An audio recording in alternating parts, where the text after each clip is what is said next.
요셉의 형 10사람이 애굽에서 곡식을 사려고 내려갔으나 야곱이 요셉의 아우 베냐민을 그의 형들과 함께 보내지 아니하였으니 이는 그의 생각에 지나니 그에게 그칠까 두려워함이었더라. 이스라엘의 아들들이 양식 사러 간 자 중에 있으니 가나안 땅에 기근이 있음이라.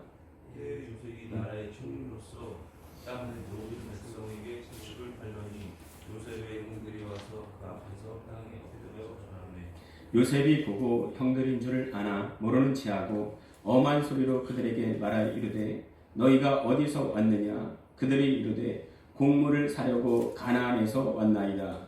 요셉은 그의 형들을 알아보았으나 그들은 요셉을 알아보지 못하더라. 9절 같이 읽겠습니다. 요셉이 그들에게 대하여 꾼 꿈을 생각하고 그들에게 이르되 너희는 정탐꾼들이라 이 나라의 틈을 엿보려고 왔느니라. 아멘. 할렐루야. 예, 2026년 새해가 밝았습니다. 그 첫 주를 맞는 저희 심장이 아주 감개무량한데요. 새해를 주신 하나님을 찬양하고 또 이곳에 모인 모든 성도님들을 주의 사랑으로 축복합니다. 오늘 첫 주일 서로를 바라보시면서 하나님의 섭리를 믿읍시다 서로 축복하며 인사하시겠습니다. 하나님의 섭리를 믿읍시다. 또 말씀드리기 전에 우리 항상 고백하는 것이 있죠. 시작. 성령님 말씀하소서 내가 듣겠습니다. 성령님 깨닫게 하소서 내 마음 문을 열어 주시옵소서. 그럼 저를 한번 따라하실게요. 모셔놓고 따라하실게요. 자, 성령님 말씀하소서. 모션도 성령님 말씀하소서 내가 듣겠습니다. 성령님 깨닫게 하소서 내 마음을 열어 주시옵소서. 좀 잊지 않겠죠, 그죠? 네. 자, 오늘 우리는요 창세기 42장을 통해서 하나님의 섭리와 은혜를 묵상하고 내 삶에 적용하려고 합니다. 예. 우리가 은혜라는 말은 교회에서 너무나 많이 듣죠. 그래서 뭐 그 의미는 다 잘 알 것입니다. 근데 정작 은혜가 뭐예요? 그러면은 잘 대답하지 못할 거예요. 은혜가 뭐예요? 값없이 주시는 하나님의 사랑과 자비의 일부라고 보시면 됩니다. 한 부분이에요. 예. 하나님께 있는 것을 우리에게 다 주신다면 우리가 감당하지 못할 겁니다. 그래서 일부를 주시는 거예요. 한 부분만 주십니다. 근데 아마 우리가 천국에 가면 전부를 다 누리지 않을까 싶어요. 예. 하지만 이 땅에서 전부를 다 누릴 수는 없습니다. 천국에는요 눈물이 없고 슬픔이 없고 병이 없습니다. 그러나 이 땅에는 매일매일은 아닐지라도 눈물이 많아요. 슬픔이 많아요. 질병도 많이 생깁니다. 예. 그래서 우리의 소망이 뭔가, 소원이 뭔가, 뭐 통일도 우리 소원이지만은 예, 궁극적으로는 이 육신의 옷을 벗고 영원한 옷을 입는 거예요. 예. 그러나 이 땅에서 은혜는 아직 제한적입니다. 그럴지라도 우리는 은혜를 사모하죠. 예. 이 얼마나 사모하냐면요. 제가 예전에 여러 교회를 탐방할 기회가 있어서 이 교회, 저 교회를 배회하면서 주일 예배를 드린 적이 있습니다. 한 주는 모 장로교회, 또 한 주는 또 모 감리교회, 또 한 주는 모 수련교회 이렇게 쭉 그 교회를 돌아다녀봤는데요. 느낀 것은 첫 번째로요. 교파가 달라도 뭐 별 특색이 없어요. 예배 형식 순서 다 똑같습니다. 두 번째 또 느낀 거는요. 웬만큼 아동들이 있는 교회에서는 은혜라는 아이가 꼭 있습니다. 예, 왜 그래요? 먼저는요. 그 아이의 부모님이 하나님의 은혜를 사모하기 때문이죠. 그래서 그 마음을 담아서 아이 이름을 은혜라고 이름 짓습니다. 자신도 은혜를 사모하고 또 아이도 하나님의 은혜를 듬뿍 받아라 이런 기원이 담겨 있는 거죠. 예. 제 조카 중에도 이름이 은혜라는 아이가 있어요. 자, 그렇다면 섭리가 뭐예요? 섭리. 하나님의 섭리가 뭡니까? 예?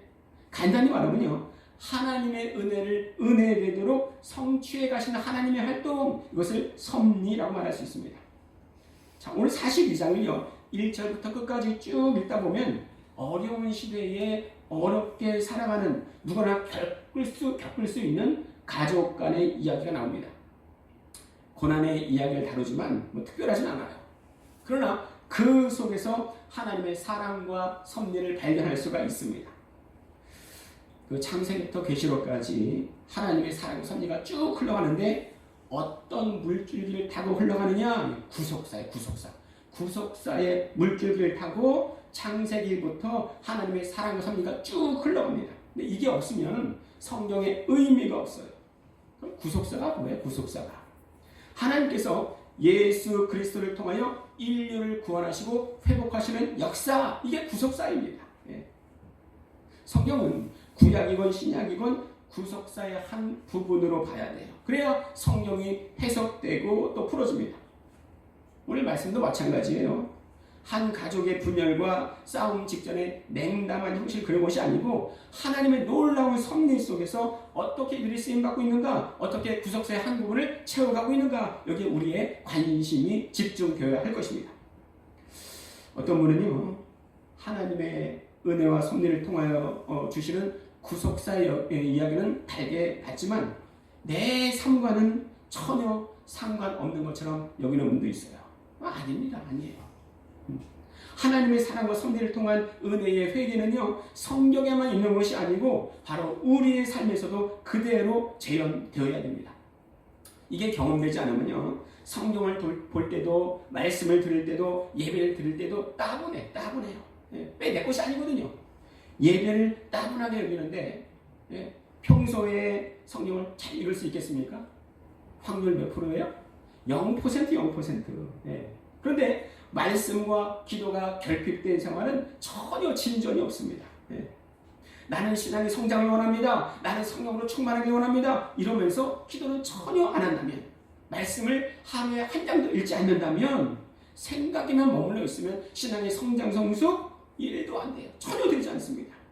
참 저는 고민인 게, 제가 작년에 스스로 말씀 묵상하라고 책자를 나누어 드렸는데, 글쎄요, 한 분 하실까요? 혹시 날 하고 있다 하시는 분 손 들어 보시겠어요? 그거 하나씩 하나.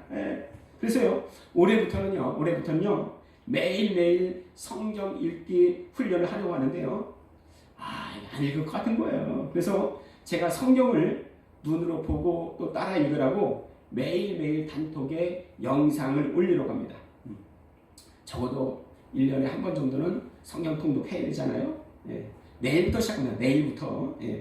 영상을 보면서 계속 들으시고 눈으로 따라 읽으세요. 이게 무슨 말이에요? 내일 영상을 보시면 알게 될 겁니다. 자, 근데 이렇게 영상을 따라 하신 분은요, 매일매일 귀로 듣고 또 눈으로 따라 읽은 후에 그 밑에 했으면 미션 완료, 이렇게 단톡에 꼭 올려주시기 바랍니다. 어떻게 하라고요? 미션 완료. 미션 완료. 말씀 읽지 않으면요, 하나님의 마음을 알 수가 없어요. 아니, 어디서 하나님 마음을 발견할 겁니까? 어디 기도원 가서 예언 듣고 올 거예요? 오직 말씀 안에서만이 하나님의 은혜를 발견하고 거기서 하나님의 섭리를 발견할 수가 있습니다. 그 예수님이 사단에게 시험 받잖아요. 어떻게 이기십니까? 3번 다 첫 번째 시험 받았을 때도 기록되었을 때, 두 번째 시험 받았을 때도 기록되었을 때, 세 번째 시험 받았을 때도 기록되었을 때 신명기의 말씀으로 사단을 무력화시키십니다. 말씀 아니면요, 사단을 무력화시킬 수가 없어요. 성령의 전신갑주 중에 단 하나의 공격 무기는 말씀뿐입니다. 근데 성도가 뭐냐? 영적 전쟁을 하는 사람들이에요. 우리는 영적 전쟁을 한다고 하면서 무기 하나 없이 전쟁에 참여하는 미련함을 보이면 안 됩니다. 기도하기는, 우리 아름다운 성산교회에 나오는 모든 분들은 우리 신앙생활이 영적 전쟁임을 알고 말씀으로 제대로 싸우시길 바랍니다. 아멘. 저는요, 아멘 이렇게 크게 외치는 소리를 좀 듣고 싶어요. 그 토요일에 단톡으로 글을 올릴 때 오직 이성모 집사님만 아멘 하더라고요. 그게 얼마나 저에게 큰 힘이 되는지 몰라요. 우리가 정말 우리의 예수 그리스도 이름을 선포할 때 아멘 하는 그런 마음이 우리 안에 있기를 바랍니다. 우리 이성모 집사님 아멘 하신 만큼 오늘 예배에도 성공하시기 바랍니다. 그렇죠. 아멘 하잖아요. 아멘. 자, 오늘 본문 배경은 이렇습니다. 요셉은요, 형들의 시기 질투로 애굽에 팔려갑니다. 그러나 하나님은 그를 달아보시고, 이게 중요해요. 하나님은 그를 달아보시고 애굽의 총리로 세우셨습니다. 몇 살이에요? 30세. 왜 30세입니까? 네, 애굽의 총리가 될 최소한의 나이가 30이기 때문에 그래요. 하나님은요, 하나님을 경외하고 신뢰하는 자를 섭섭지 않게 해주십니다. 네. 분명 그 과정 가운데 힘들고 견디지 못할 난관이 있다 할지라도 묵묵히 꾸준히 하나님을 바라보고 기도할 때 하나님은 분명히 그의 뜻을 이루시고 기도하는 자를 세워주십니다. 어떻게 기도해야 됩니까? 어떻게 기도해야 돼요? 우리 오른쪽에 스크린 있죠? 또 한번 같이 읽어볼까요? 시작. 여호와여, 내가 소리내어 부르짖을 때 들으시고 또한 나를 긍휼히 여기사 응답하소서. 그렇죠? 내가 소리내어 부르짖을 때에 들으시고 나를 긍휼히 여기사 응답하여 주시옵소서. 분명히 조용조용히 하는 기도도 있지만 마음이 불타오를 때는 조용할 수가 없어요. 아니요, 목사님, 나는 성격이 원래 잔잔해서요 크게 부르짖는 그런 통성기도 못해요. 이거야 웃긴 말입니다. 자기 똥구녕에 불이 붙었는데 아니 거기서 무슨 우아함을 찾습니까? 길길이 날뛰는 게 당연한 거예요. 자, 다시 돌아가서 요셉이 애굽의 총리가 되었는데 가나안 땅에 흉년이 듭니다. 흉년이 들었어요. 자, 근데 여러분, 이게요. 이게 하나님의 섭리예요. 아니 가나안에 흉년 들었는데 안 좋은 일 터졌는데 그게 뭐가 하나님의 섭리입니까? 이럴 수 있는데요. 이것으로 인해서 야곱과 요셉, 형들과 요셉이 재회하는 길이 열립니다. 이게 왜 중요합니까? 이렇게 만나야지만 요셉이 꾼 꿈이 이루어지는 거예요. 하나님은 꿈을 주시는 분입니다. 꿈을 주시는 분이에요. 그것이 꼭 요셉처럼 밤에 자다가 꾸는 꿈이 아니에요. 대개는 하나님이 주시는 생각으로 인해 마음에 뜨거운 손이 불일 듯 일어납니다. 우리 빌립보서 2장 13절 주어 있는데 같이 읽도록 하겠습니다. 시작. 너희 안에서 행하시는 이는 하나님이시니 자기의 기쁘신 뜻을 위하여 너희에게 소원을 두고 행하게 하시나니 소원을 두고 행하게 하신답니다. 이것이 우리에게 주신 하나님의 경영이요 섭리인데 대부분은요 말씀을 읽을 때 기도할 때 하나님으로부터 부어진다는 것입니다. 저는요 제 생각을 믿을 수가 없어요. 이 생각 저 생각 들 때는 도무지 뭐가 정답인지 모르겠습니다. 그런데 기도할 때 생각이 떠올랐다, 말씀 볼 때 생각이 떠올랐다, 그건 바로 하는 거예요. 바로 하는 거예요. 하나님으로부터 왔을 확률이 높습니다. 그 크리스마스 예배 후에 떡을 이웃에게 돌려야 되겠다 기도 중에 생각 들면요 바로 하는 거예요. 바로. 평소에요 교회에 대해서 전혀 생각도 않다가 적어도 좋은 인식은 갖게 될 것입니다. 불신자라도 크리스마스 예배 후 전도할 때요 어떤 불신자분은 저에게 자녀들 갖다 주라고 열어 먹을 것을 바리바리 싸다 주었습니다. 근데 저는 자녀가 없기에 김군사님에게 다 드렸어요. 그 떡과 또 전도물을 줄 때에 이것을 왜 주세요? 하면서도 달게 받더라고요. 교회에 다니는 분한테도 드렸습니다. 어떤 분은 그럴 수 있어요. 아니 그거 전도용으로 불신자한테 나눠줘야지 왜 아깝게 이미 다니고 있는 사람한테 나눠줘요? 그럴 수 있지만요 제가 그분들한테 드리면서 꼭 한마디를 빼먹지 않았습니다. 저희 교회를 위해서 기도해 주세요. 실제로 나가서 전도하다 보면요 저를 위해서 또 우리 교회를 위해서 기도하신다는 분들을 또 여러분에게서 들을 수가 있었습니다. 지금요 제가 이전에 있던 교회에서도요 또 저를 위해서 우리 교회를 위해서 많이 기도하고 계십니다. 또 전도로 나눠진 건빵과 또 음료를 받고 우리 교회를 위해서 기도해 준다는 분들이 꽤 많이 있어요. 하나님은 결코 기도를 그냥 돌려보내지 아니하십니다. 간절히 기도하는 그 기도는요 시간이 문제지 반드시 이루어집니다. 아멘. 문제는 뭐냐? 남이 나를 위해서 기도해도요, 하나님 분명 들으시지만 내가 완전히 불신앙 가운데 있거나 내가 거기에 기도로 동참하지 않는다면 응답이 제한될 수 있다는 거예요. 한번 볼까요? 베드로와 유다가 예수님을 배반합니다. 그런데 베드로는 회복되고 끝내 유다는 죽음의 길을 선택해요. 그럼 베드로의 회복 이유가 뭐예요? 우리 누가복음 22장 31절 32절 한 절씩 읽도록 하겠습니다. 시몬아 시몬아 보라 사탄이 너희를 밀가부르듯 하려고 요구하였으나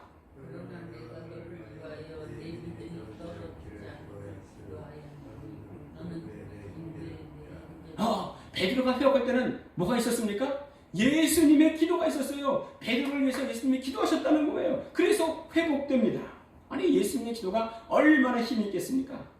자 그러면요, 예수님이 베드로를 위해 기도하셨다면 예수님은 가룟 유다를 위해서 기도하지 않으셨을까요? 네? 기도하지 않아서 우리 유다가 멸망하는 것일까요? 성경에는 없지만요, 예수님이 베드로를 위해서 기도하셨듯이 제자인 유다를 위해서도 분명 기도하셨을 거라고 생각합니다. 그렇다면 우리는요, 베드로는 회복되고 유다는 망한 것을 예수님에게서 찾지 말고 당사자인 베드로와 유다에게서 찾아야 할 것입니다. 베드로는 예수님을 3번 부인했지만 마음 깊은 곳에서는 여전히 예수님을 사랑했습니다. 내가 예수님 믿는다 할 때 그것은 예수님을 사랑한다는 의미예요. 근데 예수님을 사랑한다면 회개의 여지가 남아 있습니다. 자, 또 예수님을 사랑한다는 것은 그의 말씀이 내 안에 살아 역동한다는 거예요. 그래서 매주일 여러분들에게 성구 암송을 하라 미션 주는데 몇 분이 하시는지 모르겠습니다. 말씀이 내 안에 살아 역사해야지 마귀도 대적할 수 있고 삶에서도 승리할 수가 있습니다. 적어도 베드로는 예수님을 사랑하는 마음이 있었습니다. 적어도 베드로에게는 하나님의 말씀이 살아 있었습니다. 어떻게 할 수 있는가? 누가복음 22장 61절에서 62절 한 절씩 읽겠습니다. 주께서 돌이켜 베드로를 보시니 베드로가 주의 말씀 곧 오늘 닭 울기 전에 내가 3번 나를 부인하리라 하심이 생각이 나서 그렇죠. 하나님의 예수님의 말씀이 생각이 나서 통곡하고 기도하고 회개한 베드로의 모습을 볼 수가 있습니다. 그렇다면 유다는 어땠습니까? 베드로는요, 하나님의 말씀을 생각하고 그것을 받아들임으로 회개에 이르렀지만 그 유다는 어땠는가? 우리 요한복음 13장 2절 같이 읽도록 하겠습니다. 시작. 마귀가 벌써 시몬의 아들 가룟 유다의 마음에 예수를 팔려는 생각을 넣었더라. 자, 유다가 예수님 한 건 그 뒤에서 역사하는 영적 존재가 있었는데 그게 누구예요? 마귀라고 마귀. 생각을 집어넣었다 기록하고 있습니다. 먼저 마귀는요, 생각으로 역사합니다. 자, 지금 말씀 보니까 유다에게 처음에 뭘로 역사했어요? 생각으로. 무슨 생각이에요? 예수 팔아야 되겠다. 베드로도 마찬가지예요. 예수를 배반해야 되겠다. 이게 사탄이 주는 처음 유혹이에요. 생각으로 유혹합니다. 그런데 거기에 내가 아멘 믿음으로 받아들이고 동조했더니 어떤 일이 일어났는가? 우리 누가복음 22장 3절입니다. 같이 읽겠습니다. 시작. 12 중에 하나인 가룟이라 부르는 유다에게 사탄이 들어가니. 생각으로 역사할 때는요, 사탄이 밖에서 역사했습니다. 그런데 그것을 내 의지로 받아들일 때에 사탄이 직접 그 안에 들어가서 역사했다는 거예요. 다행히 베드로는 그 안에 말씀이 있었기에 회개하고 살 수 있었고요, 가룟 유다는 그 안에 말씀이 없었기에 스스로 절망과 죽음을 선택하게 됩니다. 만약에 유다가 베드로처럼 말씀이 그 안에 있었다면, 그리고 회개하고 돌아섰다면 베드로보다 어쩌면 더 큰 사도가 되었을지도 모릅니다. 우리 길게 얘기했는데요, 밖에서는 그렇게 우리를 위해서 기도하는데 우리 안에서는 그에 못지않은 기도를 해야 하지 않겠나 싶어서 말씀을 드립니다. 신앙생활은요, 액세서리가 아니에요. 있으면 좋지만 없어도 상관없고의 차원이 아닙니다. 올해부터 정말 우리의 마음을 새롭게 가집시다. 아멘. 예, 그들에게 주시는 하나님의 선포가 있습니다. 우리 고린도후서 5장 17절 같이 읽겠습니다. 고린도후서 5장 17절 시작. 그런즉 누구든지 그리스도 안에 있으면 새로운 피조물이라 이전 것은 지나갔으니 보라 새 것이 되었도다. 그 하나님의 섭리에게다가 삥 돌아왔는데 다시 한번 돌아갈게요. 하나님의 놀라운 섭리가 요셉에게 있는데 오늘 그것이 요셉에게 어떻게 일어나게 됐는가? 가나안에 흉년이 들어서. 이게 하나님의 섭리예요. 축복은 고난이라는 보자기에 쌓여서 온다라는 말이 있는데 대부분 하나님의 섭리는요 정말 고난이라는 보자기에 쌓여서 우리에게 배달되는 것 같아요. 네. 그래서 C.S. 루이스는 이 고난을 Blessing in disguise. 따라해 보실까요? Blessing in disguise. 예, 그 뜻은 변장된 축복이라는 말입니다. 변장된 축복. 겉으로는 불행, 고난처럼 보이지만 시간이 지나면 사실은 그것이 축복이었음을 깨닫게 된다는 뜻이에요. 변장된 축복. 이 변장된 축복이 요셉에겐 흉년의 시간이었습니다. 누구나 다 흉년을 싫어합니다. 그러나 이 흉년 속에 어마어마한 하나님의 섭리가 숨어 있다면 그것을 맞이하지 못할 이유가 없겠지요. 네. 그 모나미 볼펜 여러분 다 아실 거예요. 그 모나미 송삼석 사장의 간증입니다. 회사가 너무 어렵더래요. 너무 어려워서 가장 어려울 때 기도원에 올라가서 기도를 하게 되었습니다. 네? 기도하면서 생각해 보니까요. 사업하면서 또 하나님 앞에 저를 건 게 너무나 많더라는 거예요. 네? 첫 번째는 바쁘다는 이유로 주일 성수를 하지 않았습니다. 그래서 그는 회개했답니다. 하나님 이제부터 주일 성수 철저히 하겠습니다. 두 번째 무엇을 회개할까 생각하니 돈을 많이 벌고도 11조를 안 했다는 거예요. 네. 그래서 그는 내가 하나님의 것을 떼어 먹었습니다. 이제부터 10분의 1, 11조를 꼭 하겠습니다. 기도를 했습니다. 셋째는 기도로 삶을 살지 않은 것을 회개했다고 합니다. 내가 새벽마다 주님 앞에 기도하지 않았습니다. 이제 새벽 기도하겠습니다. 기도를 쉬는 죄를 범하지 않겠습니다. 이렇게 세 가지 결심을 하고 회개를 하였습니다. 이렇게 기도하고 난 다음에 하나님의 말씀을 읽고 있는데요. 요한복음 21장의 말씀이 눈에 확 들어오더라는 거예요. 그게 뭐냐? 베드로가 예수님이 지시한 곳에서 그물을 던졌더니 153마리의 고기를 잡았다. 이런 내용이었습니다. 그래서 그 말씀을 읽고 하나님 앞에 이렇게 기도했습니다. 하나님, 제가 볼펜을 만들겠습니다. 하나님, 이 볼펜이 모든 사람의 손, 아니 전 세계에 있는 모든 사람의 손에 들려지길 원하나이다. 이렇게 결단한 기도 가운데 만들어진 볼펜이 모나미 볼펜입니다. 다 보신 적 있죠? 모나미 볼펜. 근데 모나미 볼펜 옆에는요 153이라고 쓰여져 있습니다. 이게 뭔 뜻이에요? 모나미는 나의 친구란 뜻으로 예수님을 말합니다. 예수님. 모나미가 나의 친구 예수님. 153은요 베드로가 절망에 빠져 있을 때에 예수님의 말씀을 듣고 순종함으로 얻은 153마리의 물고기를 말하는 거야. 153마리. 정말 그의 기도대로요. 한때는 우리나라 사람은 물론이고 동구권과 이슬람권에서도 판매율 1위를 기록한 적이 있었습니다. 자, 근데 이 모든 것에 모나미 출발점은 어디에 있었습니까? 참 따라하겠습니다. 첫 번째, 고난 가운데 깨달음을 얻고 기도하면서 말씀을 볼 때 하나님의 섭리를 발견하고 순종하니 축복이 오더라. 오늘 우리의 삶 속에서도 동일한 역사가 우리를 기다리고 있습니다. 다시 한번 우리가 1번, 2, 3, 4번 읽을 건데요. 좀 다시 따라하겠습니다. 첫 번째, 고난 가운데 깨달음을 얻고 두 번째, 기도하면서 말씀을 볼 때 세 번째, 하나님의 섭리를 발견하고 네 번째, 순종하니 축복이 오더라. 이 시간에 기도하는 때요. 첫 번째, 내게 주신 하나님의 고난이 있다면 그것을 피하려만 하지 말고 그 속에 숨겨진 하나님의 보물을 찾는 영안을 열어 주시옵소서 기도하시고, 두 번째, 우리 교회에 들어오는 자마다 주의 평안과 성령 충만을 주시옵소서. 우리 주여 한번 부르시고 함께 기도하도록 하겠습니다.